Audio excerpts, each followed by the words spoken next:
Chapitre 7, Balina. La prison centrale n'avait rien de gai. Toute joie et tout espoir avaient disparu de cet endroit obscur et sinistre.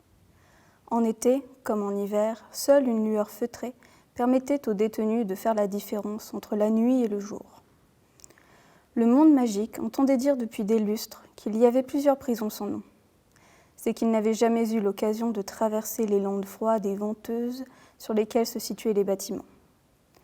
À proprement parler, il n'y avait qu'une seule grande prison, qui s'étendait sur plusieurs hectares de terre.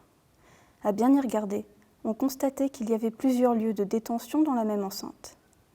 Certains prisonniers avaient le droit de se promener, soit à l'intérieur, soit à l'extérieur. C'était un luxe que Balina ne possédait pas, mais cela ne lui faisait rien. Personne n'avait réellement envie de se balader dans la steppe couverte de neige en hiver et boueuse au printemps. Le vent balayait l'endroit. L'humidité s'infiltrait partout. Le mot chaleur prenait tout son sens lorsque l'on se retrouvait confronté aux intempéries extrêmes.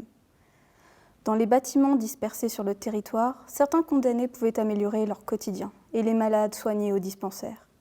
Les condamnés à mort n'avaient pas ce luxe. Malades, ils mouraient assurément et personne ne venait les soigner. Seul Théodore passait de temps à autre. Comme Balina l'avait appris, il était plus craint qu'admiré pour ses soins. On le soupçonnait d'inoculer le mal noir aux prisonniers qui lui servaient de cobayes. Jeunes, vieux, hommes, femmes, enfants, créatures magiques, tous paraissaient faire de parfaits sujets d'étude. Dans le long corridor de pierre, le bruit des pas des gardiens se fit entendre. Balina referma l'ouvrage qu'elle lisait et le réduisit à la taille d'un dé à coudre, qu'elle rangea dans la poche de sa cape de voyage. Elle dénombra 8 pas différents. Quelqu'un allait mourir. Les gardiens ne venaient en si grand nombre que pour emmener un prisonnier dans les sous-sols. Cette fois, c'était son tour. Balina sortit de la cage. Alors qu'aucun des gardiens ne la regardait, elle posa sa main sur l'un des barreaux. La magie frémit, mais pas assez pour attirer l'attention. La nouvelle recrue la vit. Balina lui adressa un clin d'œil et s'avança d'elle-même en direction des sous-sols. L'entrée de la cellule centrale se faisait par un corridor, une porte d'entrée et une ne menant qu'au sous-sol. Balina avait pu observer les gardiens descendre les prisonniers par là et remonter, mais toujours seule. Ce qu'il advenait du condamné, nul ne le savait. Mais il était clair que son sort prenait fin dans les entrailles de la prison. « Nous devons passer devant !» clama le chef. « C'est que je suis pressée de découvrir la face cachée de la lune ?» dit-elle, déclenchant une vague d'hilarité. « La mort n'est pas un jeu !» rétorqua l'un des 8 hommes. « Tout dépend pour qui ?» répliqua la sorcière. « Vous l'ouvrez, cette porte, ou dois-je le faire moi-même ?» Je n'ai jamais connu quelqu'un d'aussi impatient. C'est que vous n'avez jamais connu de gens curieux. Elle passa devant le chef qui gronda de colère. En d'autres circonstances, elle aurait déjà tué un homme si peu sympathique. Mais elle tenait trop à descendre dans les entrailles de la terre afin d'y découvrir les mystères de la prison pour prendre le risque de se faire tuer maintenant.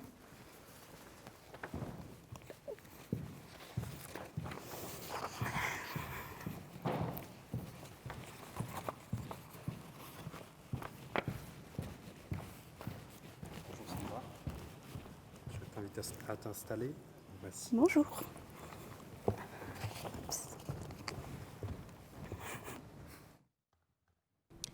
Bonjour à toutes et à tous. Merci de nous avoir rejoints pour ce nouvel épisode de Culture en haut, le magazine culturel des talents émergents des Hauts-de-France. Aujourd'hui, nous avons le plaisir d'être accueillis par la ville de Saint-Quentin et plus particulièrement par le Palais Art Déco pour y rencontrer Sandra, romancière et écrivain. Bonjour Sandra. Bonjour. Comment vas-tu ? Ça va, ça va. Ça va ? Ouais, ça va. On a pu admirer un peu pendant un bref instant une lecture de passage de ton livre, peut-être le dernier ? Ça sera le dernier, enfin c'est le deuxième tome et c'est le dernier qui va être publié. Normalement, il devrait sortir d'ici un jour ou deux. D'accord, super. Donc là, on approche de la date butoir. On est bien sur la fin. C'est dernier petit coup de stress.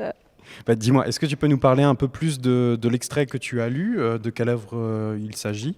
Alors, il s'agit d'un passage de mon deuxième roman. Donc, c'est le deuxième tome de ma saga fantastique. D'accord. Donc, c'est le chapitre 7. Donc, on est encore au début du roman, parce qu'il y a 43 chapitres. Donc, on est encore au début.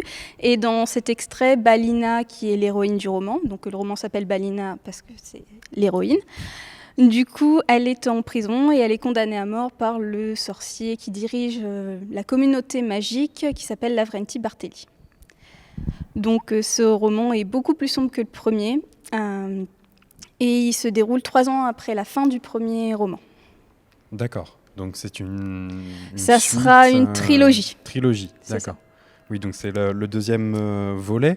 Alors une question qui m'interroge, c'est quel a pu être ton parcours? Qu'est-ce qui t'a fait comprendre dans la vie que la littérature était le domaine dans lequel tu voulais évoluer? Alors c'est compliqué parce que j'ai été diagnostiquée dyslexique quand j'étais en primaire. Donc D'accord. tout ce qui était lire, écrire, c'était un calvaire, je détestais ça.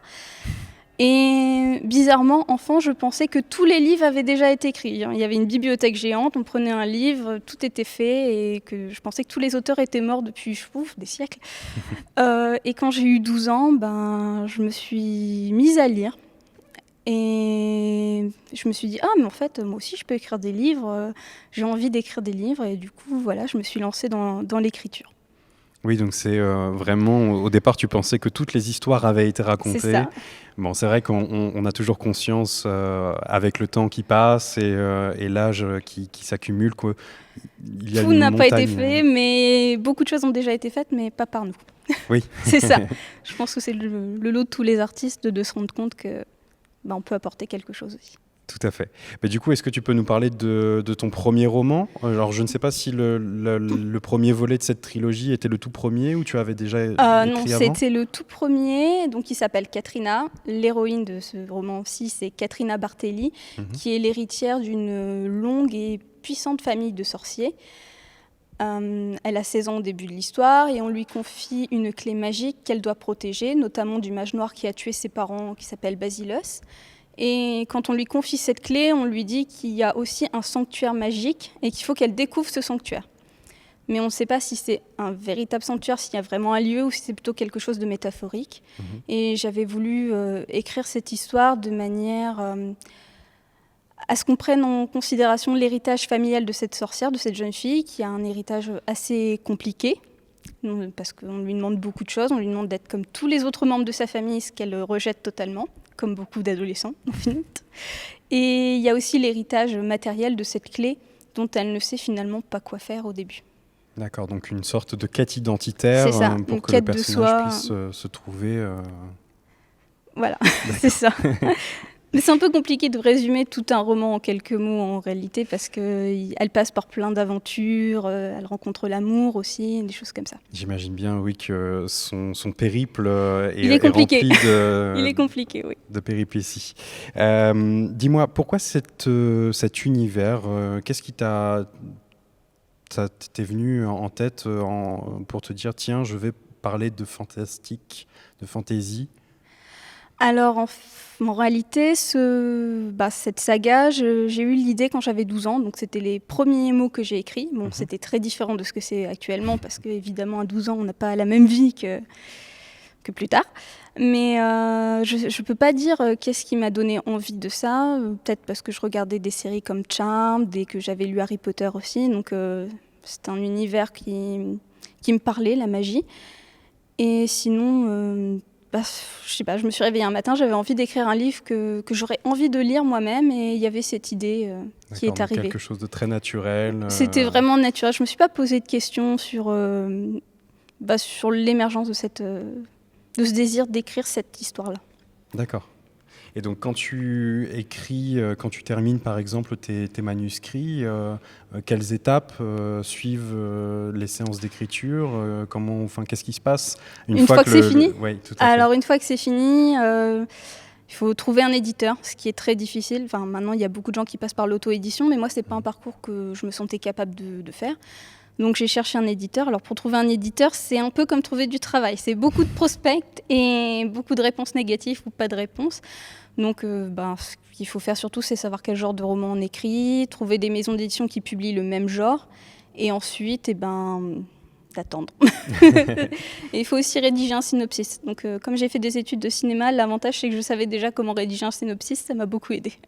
Beaucoup de patience alors? Beaucoup de patience et beaucoup de déception aussi, parce qu'on a beaucoup de refus. Mais voilà, il ne faut jamais se décourager. Voilà, il faut s'accrocher pour C'est être ça, il bien faut sûr. s'accrocher, c'est la passion, puis aussi la détermination qui font un jour, on trouve un éditeur. Bien sûr. Donc tu nous disais tout à l'heure en off que que tu connaissais très bien le lieu, Oui, que tu étais déjà venu assister à quelques expositions c'est qui ça. avaient lieu ici, des expositions temporaires. Est-ce que par hasard tu as d'autres lieux culturels préférés ou en tout cas qui t'inspirent ici, soit à Saint-Quentin, soit dans la région des Hauts-de-France? Alors, sur Saint-Quentin, j'aimais beaucoup aller écrire alors, à l'époque, c'était la bibliothèque Guy de Maupassant, c'est devenu la médiathèque Guy de Maupassant. Il D'accord. y a un très joli puits de lumière quand on rentre, c'est magnifique. Donc Et c'est une médiathèque qui est ici même à qui Saint-Quentin? est ici même, juste à côté. D'accord. Et alors, j'ai un lieu dans mon histoire, mon premier roman, qui s'appelle le Magistère. Donc, c'est là que les sorciers ont leur lieu de pouvoir. Et c'est très inspiré de l'hôtel de ville de Saint-Quentin, l'architecture gothique flamboyant. Et sinon, j'avais aussi une scène, mais je pense qu'elle sera dans mon troisième roman, où ça se passe dans un lieu de culte, parce que les sorciers ont un lieu de culte à eux, Oui. et ça ressemble énormément à la basilique de Saint-Quentin. D'accord. Donc oui, parce que ça pose la question de est-ce que tu t'inspires un petit peu justement de ton quotidien, de ce que tu connais, par exemple dans la ville, des monuments, comment dirais-je, des légendes urbaines. Alors moi, je m'inspire beaucoup de l'architecture. J'aime beaucoup l'architecture, même si j'y connais pas forcément grand-chose, mais j'aime beaucoup les beaux monuments.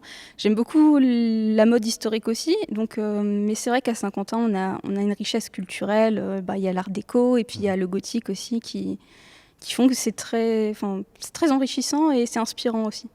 D'accord.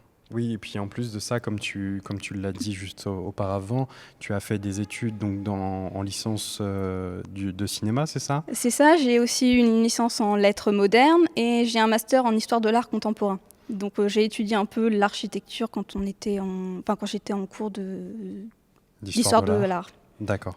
Et justement, comment est-ce que ça te nourrit d'avoir fait ce parcours-là? Est-ce que ça te nourrit particulièrement? Ah oui, énormément, parce que non seulement j'ai rencontré des gens formidables et qui m'ont appris beaucoup, qui m'ont ouvert l'esprit sur des formes artistiques que j'aurais pas forcément côtoyées en fait de moi-même. Enfin, il y a des choses des fois on découvre. Puis c'est vrai que les études d'art, justement, ça permet ça. Ça permet de se nourrir de la richesse des autres arts. Parce que c'est vrai que souvent, quand on est écrivain, on nous dit il faut lire beaucoup de livres. Alors oui, c'est vrai, il faut lire beaucoup de livres, mais il faut aussi, le cinéma raconte des histoires d'une certaine manière et on peut s'en inspirer. Le théâtre, notamment pour les dialogues, ça peut être très utile. Et puis la peinture, en fait, toutes les formes d'art sont enrichissantes et c'est ça que j'ai vraiment aimé dans mes études.